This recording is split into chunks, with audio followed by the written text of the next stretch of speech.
কিসের নামাজ? ইশরাক। নবীজি বলেছেন কেউ যদি ফজরের নামাজ জামাতে পড়ে তারপরে সালাম ফিরানোর পর ওই জায়গাতেই বসে থাকে এবং জিকির আজগার করতে থাকে, সুবহানাল্লাহ 100 বার পড়লো, আস্তাগফিরুল্লাহ 100 বার পড়লো, ঠিক আছে, লা ইলাহা ইল্লাল্লাহ ওয়াহদাহু লা শারীকা লাহ লাহুল মুলক ওয়া লাহুল হামদ ওয়া হুয়া আলা কুল্লি শাইইন কাদির, এগুলো পড়লো, তারপরে ধরেন দরুদ শরীফ পড়লো ইত্যাদি, জিকির আজগার শেষ করে সূর্য উঠে যাওয়ার পরে সে যদি 2 রাকাত নামাজ পড়ে, মাত্র 2 রাকাত, সে ফিরে যাবে একটা কবুল হজ, একটা কবুল ওমরার নেকি নিয়ে ফিরবে ইনশাআল্লাহ।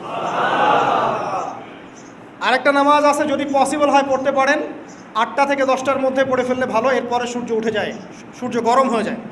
সেটা হলো আপনার এই চাশতের নামাজ, যেটাকে আমরা বলি সলাতুদ দুহা, চাশতের নামাজ।